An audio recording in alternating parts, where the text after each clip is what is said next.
Jelang pencoblosan pemilu 2024, calon presiden dan calon wakil presiden berebut perhatian netizen melalui media sosial. Melalui media sosial, para kandidat dapat mendongkrak suara dalam pemilihan nanti, terutama dari generasi muda. Saya cobain makanan. Para kandidat ini menggunakan media sosial seperti TikTok dan Instagram sambil berinteraksi dengan masyarakat.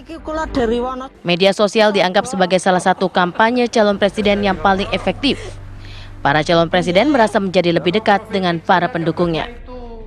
Tak heran jika masing-masing kandidat kini memiliki julukan-julukan tersendiri, seperti Anies Baswedan yang kerap dipanggil Abah, Prabowo Subianto yang disebut Gemoy, hingga Ganjar Pranowo yang mendapat sebutan penguin dari netizen. Namun sayangnya tidak sedikit para pendukung dari tiga paslon saling ribut, saling berlomba membela capres pilihan mereka. Menjatuhkan calon presiden lawan dianggap dapat mendulang suara hingga hari pemilihan tiba.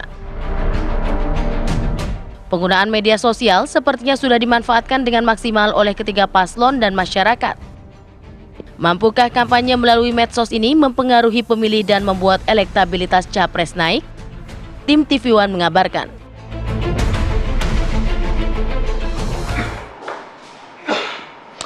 Oke, nah ini para capres ini sudah mulai penetrasi ya ke media sosial. Nah, tapi apakah dengan gimmick-gimmick yang mereka sampaikan di media sosial, apakah nanti pada akhirnya akan membantu elektabilitas mereka di 14 Februari 2024? Kita akan berbincang dengan para narasumber dan sudah hadir di studio, sudah ada Mas Gun Gun Herianto, ini analis komunikasi politik. Selamat pagi, Mas Gun Gun. Mas Gun. Terima kasih sudah hadir. Kemudian juga ada Mas Rizal Nova Mujahid, ini analis senior drone Emprit. Selamat pagi Mas Nova. Pagi Mas. Pagi Mas, pagi. Ya, berikutnya ada Prof. Burhanuddin Muhtadi, ini Direktur Eksekutif Indikator Politik Indonesia. Selamat pagi. Assalamualaikum Prof. Prof. Burhan. Waalaikumsalam. Ayah Bayu. Oke, baik, terima kasih. Sebelum ke Mas Gun Gun sama ke Mas Prof. Burhan ya, saya ke Mas Nova terlebih dahulu. Mas, boleh di-share dong kepada kami penetrasi para capres, cawapres ini di media sosial itu kira-kira semasif apa sekarang, Mas? Semakin kencang nampaknya ya. Iya, Mbak Maria, Mas. Jadi kalau kita ngelihat perbincangan tentang tiga capres di media sosial, terkhususnya sejak 7 Februari kemarin, yang paling tinggi volume perbincangan itu memang Pak Prabowo ya. Pak Prabowo itu 1,4.300.000-an mention dalam sejak 7 Januari kemarin sampai tanggal 12 silam kemarin ya, 7 Januari ini 12 media sosial Januari. apa Mas ya Mas? Ya. Oh semua ya? Ini platformnya semua ya Mas, ya? Instagram, Twitter, TikTok? Total dari Twitter, Facebook, Instagram, dan YouTube. TikTok belum kami masukkan. Oke. Jadi Twitter, Facebook, Instagram, dan YouTube. Gitu. Baik. Lalu kalau dari, nah itu dan perbincangan itu cukup tinggi ya. Pak Prabowo 1,43, Pak Anies 1,41, sedangkan Pak Ganjar 1,15 memang. Itu dan itu cukup signifikan ya. Tapi kalau kita melihat trennya, itu akan kelihatan kalau tren tentang perbincangan tentang Pak Prabowo itu baru naik pada tanggal 8, tanggal 9, 10, dan 11. Sedikit sekali, saya kira tidak terlalu signifikan penurunannya, karena yang lain juga turun kayak gitu.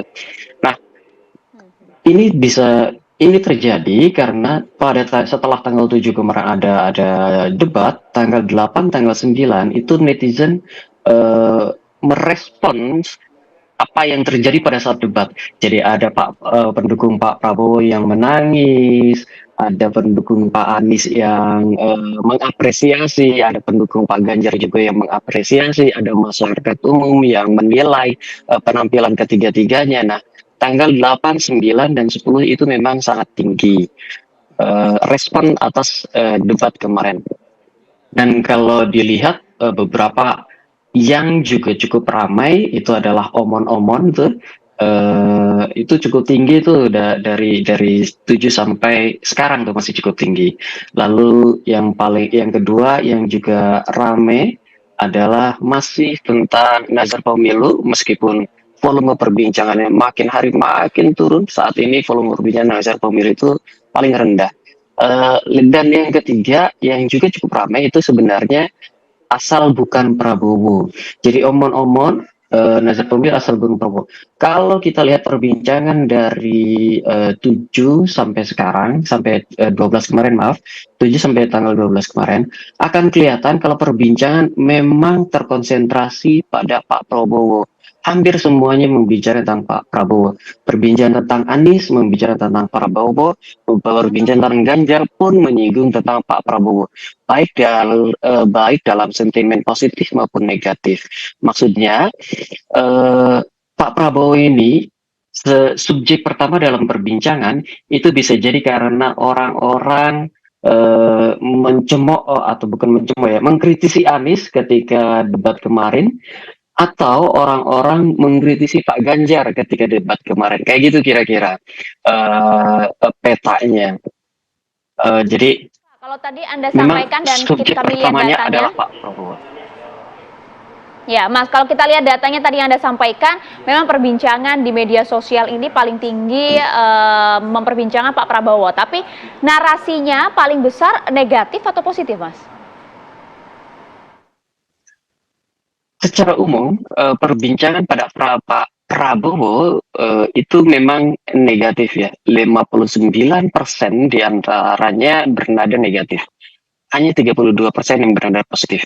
Yang meraih sentimen positif tertinggi adalah Pak Ganjar, 79%, dengan perolehan negatif hanya 12%. Pak Anies 79% juga, tapi negatifnya lumayan 14%. Jadi Pak Prabowo volume perbincangannya tinggi. Tadi sudah ada beberapa data yang disampaikan oleh Mas Nova, tapi saya harus ganti dulu ke Mas Gun-Gun. Mas Gun-Gun, Mas Nova nanti kita lanjut lagi ya, Mas Gun-Gun, oke, semua cawapres juga lah ya, pasti pendukungnya, penetrasinya sekarang sudah terlihat banget di media sosial. Tapi kalau mungkin pernah meneliti, ada studi literatur, akan berkorelasinya dengan elektabilitas itu relevan apa enggak sih nanti? Jadi gini, pertama Mas Bayu, Mbak Maria, ceruk pemilih milenial dan Gen Z kan besar. Ya, saat ini ya. 56%. Kemudian yang kedua, tingkat penetrasi internet tinggi. Di Indonesia 77%. Dan kemudian rata-rata mereka yang milenial dan Gen Z itu kan digital native. Jarang sekali membaca mainstream media gitu ya. Tetapi sangat adaptif dengan sosial media. Sehingga kalau kita lihat dari postur pemilih, kemudian dinamika yang berkembang, apakah sosial media berpotensi menaikkan elektabilitas? Tentu kita katakan berpotensi.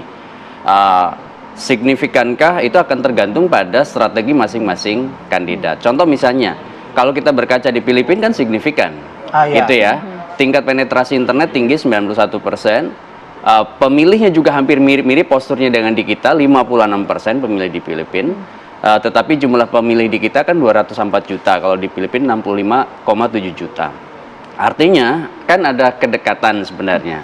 Dan itu bisa saja apa yang terjadi pada pemilu Filipina 2022 itu kemudian juga memiliki pengaruh di Indonesia. Cuman menurut saya akan tergantung pada satu narasi. Kemudian yang kedua, strategi simbolik convergent, bagaimana berbagi kesadaran bersamanya.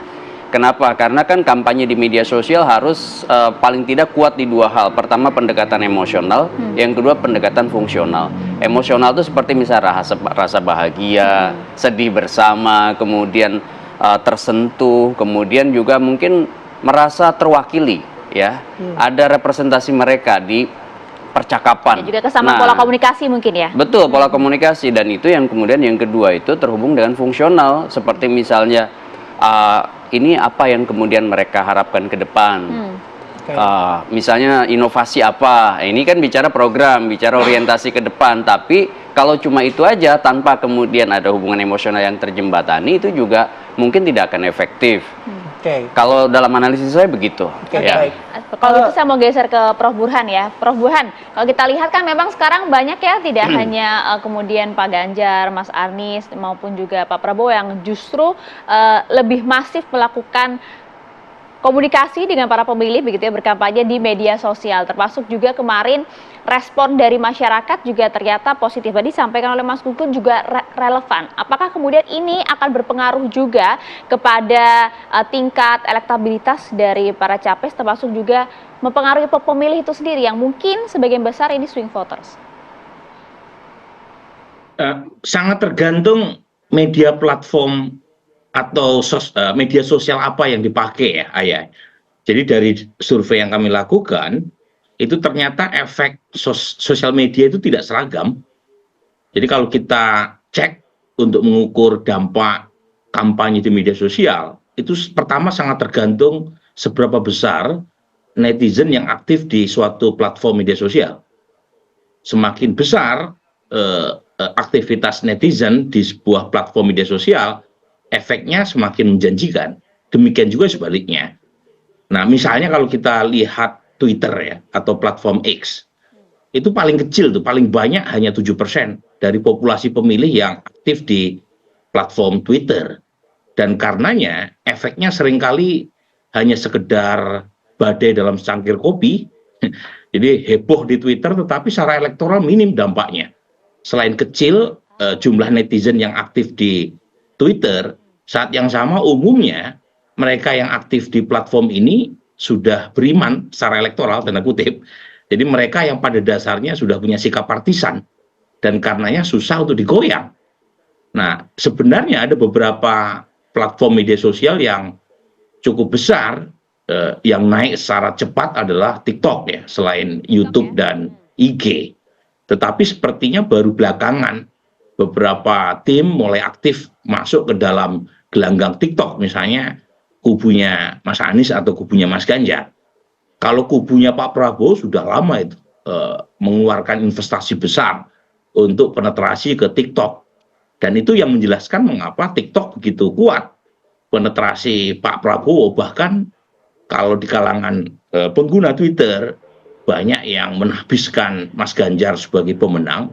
Di TikTok justru yang sangat positif menilai sebagai pemenang debat terakhir adalah Pak Prabowo. Jadi ini sekali lagi menunjukkan betapa narasi itu penting seperti yang Mas Gun sampaikan tadi. Yang kedua, debat bukan hanya dilakukan di hari hanya yang dianggap bisa mempengaruhi elektabilitas masing-masing calon, tapi juga debat pasca capres berkaitan siapa yang berhasil memframing di kalangan pengguna media sosial untuk mengatakan calonnya yang paling hebat.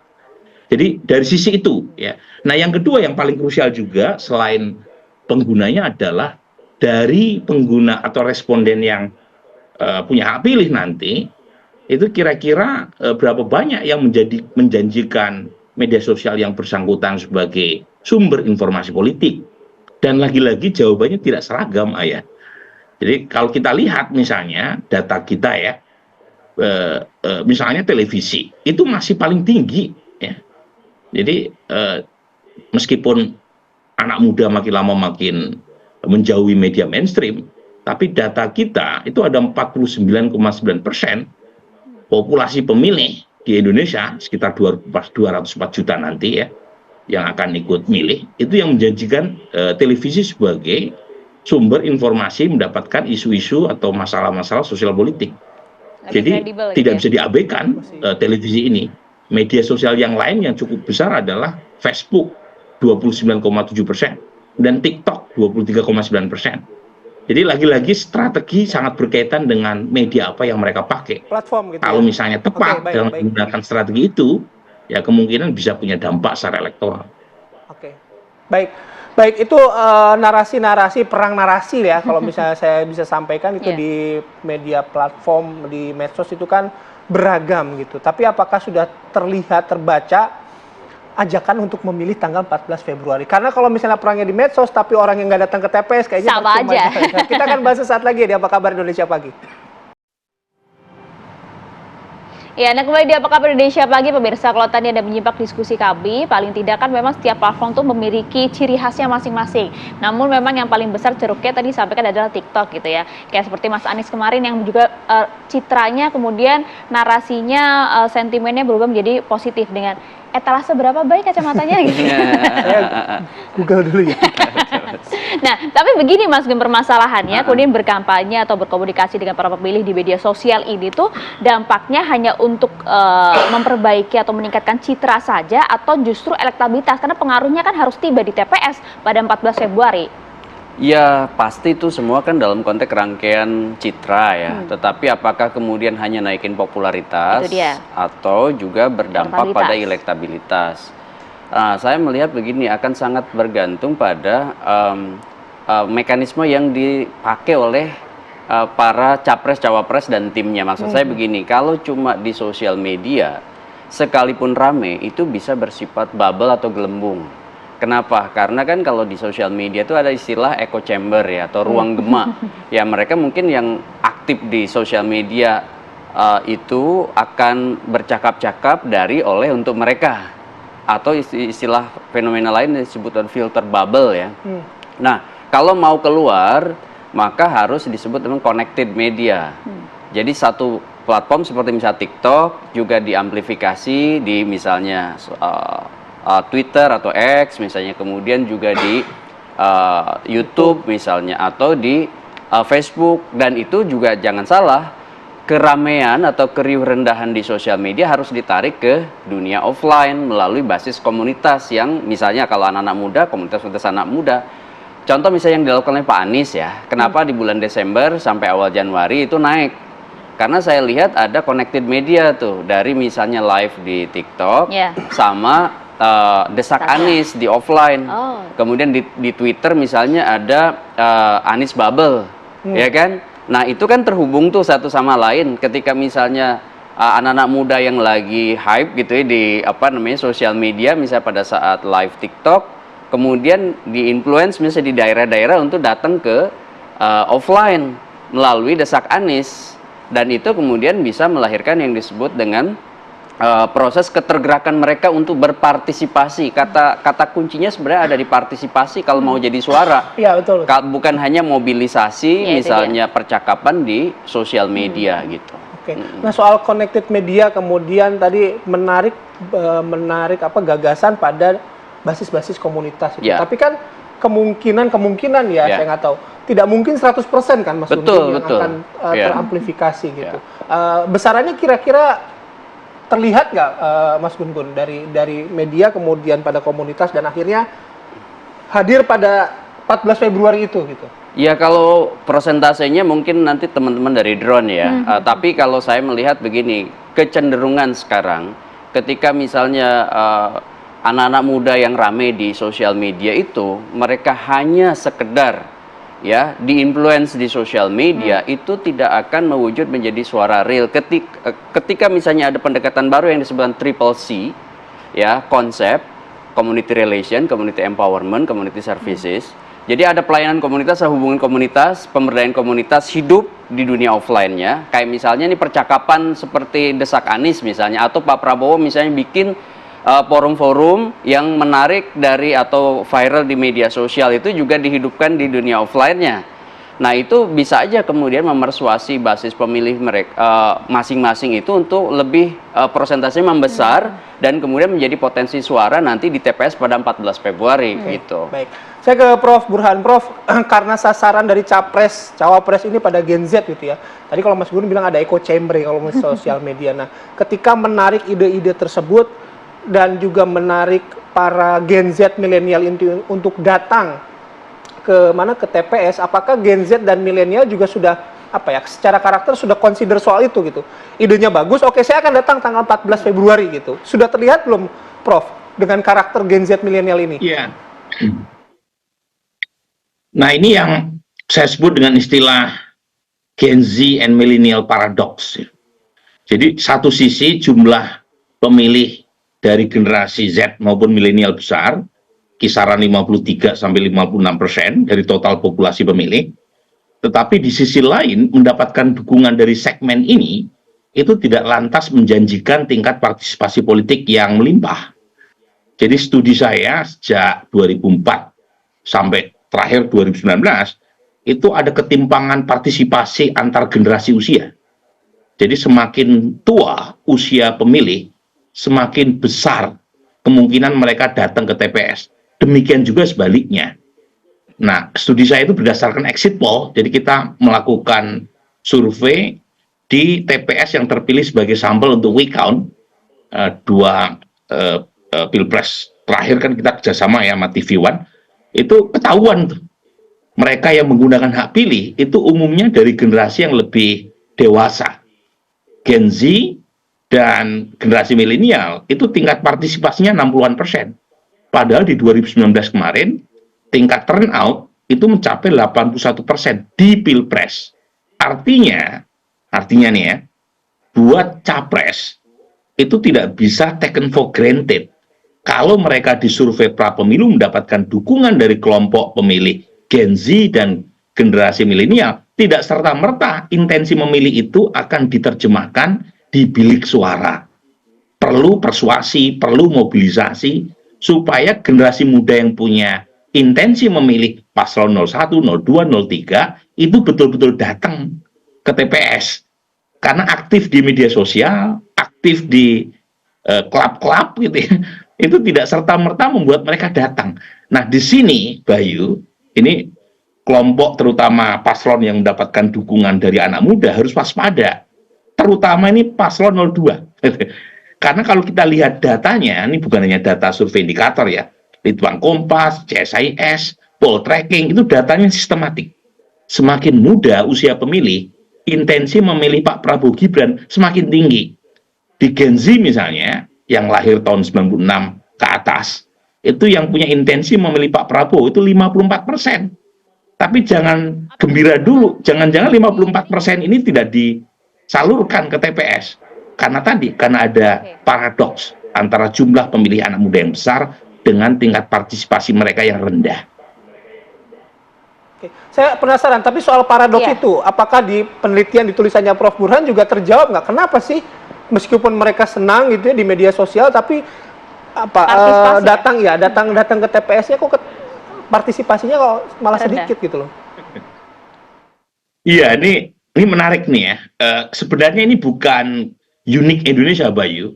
Di banyak negara, termasuk Amerika Serikat, itu generational divide itu salah satu yang menjelaskan tingkat partisipasi pemilih yang rendah di kalangan anak muda. Salah satu penjelasannya adalah anak muda ini tingkat ketertarikan politiknya tinggi, ya, jadi tingkat engagement terhadap politiknya tinggi, tetapi kepercayaan terhadap institusi atau lembaga politik formalnya rendah.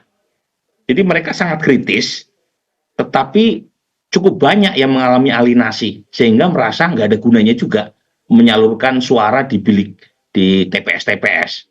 Jadi mereka cukup well informed, cukup tahu keadaan politik yang sedang terjadi, tetapi saat yang sama karena pengetahuan mereka yang tinggi, mereka menjadi sangat tanda kutip nyinyir gitu ya.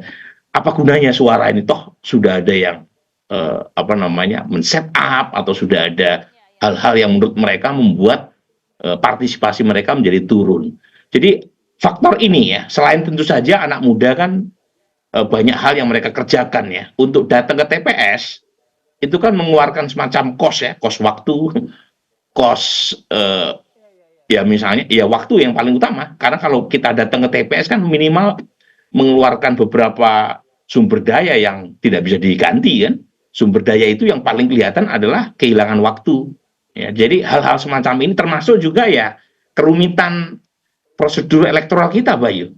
Di banyak negara itu coba diatasi dengan pemilihan via online gitu ya. Di kita kan masih konvensional banget ya, pakai nyoblos pula.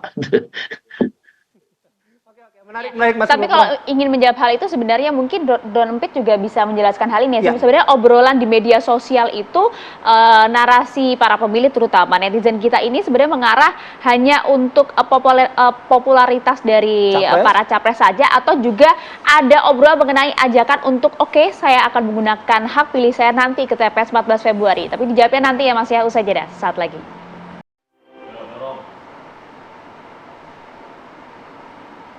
Oke, kita lanjut lagi perbincangan di Apa Kabar Indonesia Pagi ya. Saya langsung ke Mas Nova ya, Mas Nova. Mas Nova tadi kalau misalnya di media sosial, nah narasinya mungkin kan visi misi, keunggulan dan lain sebagainya. Tapi apakah sudah sudah terbaca juga belum ya gitu, mengajak si para pengguna medsos ini untuk hadir di TPS itu nanti tanggal 14 Februari. Ya, Mas Bayi, Mbak Maria. Kalau ajakan secara langsung itu memang belum terlihat secara masif ya, belum terlihat banyak sekali dilakukan. Dan kalau kita lihat strateginya agak berbeda-beda tuh di setiap kanal Pak Prabowo, misalkan di kanal Facebook dan TikTok 2 hari terakhir ini terlihat strateginya lebih banyak mengamplifikasi aktivitas Pak Prabowo yang terlihat agak keras gitu kepada lawan-lawannya ketika debat kemarin. Jadi kalau kita melihat 2-3 hari kemarin itu yang bersumber adalah video-video Pak Prabowo yang bicara tentang etik, juga berbicara tentang lahan, lalu juga berbicara tentang dasmu kayak gitu masih keluar juga itu, dan bodoh atau goblok ya. 2 hari terakhir itu banyak beredar di Facebook dan Instagram. Facebook dan TikTok, maaf. Berbeda. Ini kan agak berbeda nih dengan strategi Pak Prabowo sebelumnya yang lebih banyak menampilkan Pak Prabowo yang menangis, pendukung Pak Prabowo yang menangis gitu. Dan kalau sebelumnya lagi Pak Prabowo yang gemoy gitu. Ini agak berbeda nih. Begitu juga dengan Anies misalkan. Kalau sebelumnya Pak Anies itu lebih kuat di Twitter karena lebih banyak perbincangan yang lebih banyak diskusi di sana. Di TikTok itu Pak Anies kan nggak garap sama sekali, berbeda dengan Pak Prabowo. Dan kemudian beberapa hari terakhir ini Pak Anies justru lebih banyak ada kenaikan tren terhadap Pak Anies di TikTok ketika dia mau live TikTok kayak gitu. Nah, tapi yang ingin saya katakan, dari berbagai macam strategi ini di media sosial kebanyakan sudah masuk ke substansi perbincangannya, tetapi memang masih belum banyak yang berbicara tentang ajakan secara langsung ya, secara tegas gitu. Ayo kita memilih pada 14 Februari mendatang. Jadi masih banyak yang ajakannya lebih banyak, perbincangan lebih banyak mengeksplorasi gagasan-gagasan dan program serta visi misi yang disampaikan oleh masing-masing paslon, baik lewat debat maupun lewat berbagai macam aktivitas lainnya, begitu. Mas Nova. Dan memang strategi beda-beda tuh di tiap kanal. Ya, Mas Nova, kalau kita lihat kan sebenarnya memang perbincangannya cukup tinggi di media sosial. Tadi ada sebutkan dan datanya pun juga ada. Tapi kalau kita lihat, Mas, rawan juga kan sebenarnya media sosial ini dijadikan untuk penggiringan opini dan lain-lain dengan kemudian potongan-potongan yang mungkin tidak utuh dan sebagainya. Anda melihat sebenarnya beberapa akun yang cukup kencang begitu ya berbicara di media sosial ini sebenarnya organik atau enggak sih, Mas? Atau justru memang buzzer-buzzer begitu kalau kita bilang? Waduh, ini pertanyaannya agak-agak menyerempet sekali. Kalau dilihat memang perbincangan itu tidak semuanya natural ya, tidak semuanya natural. Ada beberapa poin-poin, ada beberapa masa-masa perbincangan kuat didorong oleh akun-akun perbincangan natural dan kuat didorong oleh akun-akun organik. Tetapi ada masa-masa juga perbincangan didorong oleh akun-akun pendukung paslon tertentu. Misalkan kalau kita melihat perbincangan negatif pada Pak Prabowo itu baik di Twitter maupun di Facebook memang lebih banyak didorong oleh para pendukung 01 maupun 02. Akan tetapi kalau kita melihat juga aktivitas pendukung Pak Prabowo yang banyak yang menangis di TikTok yang juga disiarkan di Instagram, itu kalau kita melihat juga memang lebih banyak didorong oleh akun-akun pendukung Pak Prabowo. Nah, masalah amplifikasi ini kemudian yang banyak yang menggunakan akun-akun bot atau bukan akun bot, tapi kalau mereka adalah pendukung, ya mereka adalah pendukung. Nah, kalau kita pertanyakan berapa besar sih persentase, misalkan berapa besar persentase penggunaan bot oleh pada tiap-tiap event-event itu ya. Perbincangan tentang Pak Prabowo itu pada 7 sampai 12 Januari kemarin sekitar 12% di antaranya memang didorong oleh perbincangan bot. Ya, didorong oleh jadi ada partisipasi bot, 12% diantaranya kami identifikasi sebagai bot, 12% diantaranya. Itu dari 7 sampai 12, dan itu memang perbincangannya pada Prabowo itu didorong oleh paslon 01 dan 02. Kami tidak membedakan di mana tuh, apakah lebih banyak dari 01 dan 02 atau 03, karena ada juga yang membicarakan tentang 02 dan diramaikan oleh bot gitu pada periode itu. Tetapi penggunaan bot ini Mbak Maria dan Mas Bayu, saya kira bukan hal yang terlalu harus diperhitungkan, karena sebagian besar isinya adalah positif tuh. Kebanyakan sebagian besar adalah positif. Perbincangan negatif itu pun bukan sesuatu yang yang terlalu keras ya, hoax kayak gitu tidak terlalu banyak yang berbicara keras, tapi memang lebih banyak mengkritisi tentang tentang aktivitas tiap-tiap paslon ini, baik ketika offline maupun pernyataan-pernyataannya yang disampaikan online di media sosial, di kanal media sosial masing-masing, seperti itu. Oke, baik, terima kasih Mas Nova, Prof. Burhan, juga Mas Gunung, terima kasih. Jadi terima kasih banyak, meskipun tadi kita riuhnya di media sosial ya, sama-sama ya, kalau misalnya kita merasa sudah punya hak pilih dan kita pengen memberikan suara, tetap harus datang, mau nggak mau tetap harus datang pada tanggal 14 Februari. Jangan cuman berbicara di medsos saja. Bagaimanapun proses kampanyenya menentukan Anda tiba tidak di TPS 14 Februari nanti ya. Kami yang mengabarkan, Anda yang putuskan. Terima kasih banyak Mas Gun. Prof. Burhan, terima kasih. Mas Nova, terima kasih. Kami akan jeda terlebih dahulu pemirsa. Saat lagi Apa Kabar Indonesia Pagi akan kembali untuk Anda.